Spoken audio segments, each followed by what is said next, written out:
तल बागमतीबाट त ल्याएन नि त्यो यो भाइले बागमती नभने कहाँ बागमतीबाट ल्याउनु त नि किन ल्याएको नि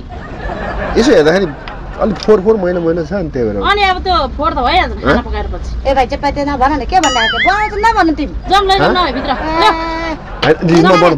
बनाउँछ ल्याउ नबनाउनु भयो बनाउनु भयो राम्रोसँग बनाउ न अर्का चोर नलौ बनाउन तिम्रो काम बनाइदिन्छ क्या दिदी यार यति ल पिट्नु मार्नु ल के पिर्नु त्यहाँ बनाउनु राम्रोसँग बनाइदिइहाल्छु नि तपाईँको के गरिदिन्छु त म यार तपाईँको टिपे ल्याएको उ गरी ल्याएको तिमीलाई के मतलब फुरुका बनाउ न तिम्रो बनाउने काम पानी ल्याउनु त दिदी पानी चेक गरौँ त दिदीको बागमतीबाट ल्याऊ होइन किनेर ल्याएको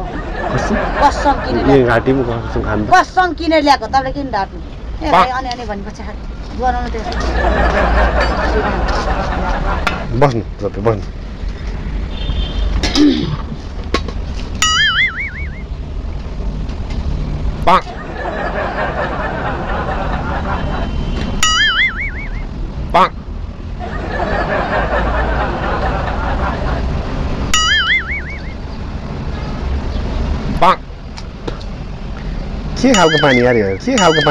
के खालको पानी यार राम्रो पानी ल्याउनु सक्छ नि यार तपाईँ राम्रो दिएको देखेनौ अर्को पानी छैन क्या कोही कहाँ पानी खानुहुन्छ तपाईँ यार खान्छ नि धाराको सितेमा बनाइदियो भन्ने फ्रीमा सर्भिस भन्ने बित्तिकै तपाईँले यस्तो पानी ल्याएर खानिदिनुपर्छ यार राम्रो पानी खान्छ देखेनौ कता किचि गरेर राखेको यो भाइ त राम्रो पानी त खान दिँदैन अनि के भन्दा मैले राम्रो पानी एउटा एक गिलासमा ल्याइदिनु न दिदी खाउँ क्या अलिकति कस्तो ल्याइदिएन एक गिलास ल्याइदिए कस्तो खालको पानी रहेछ है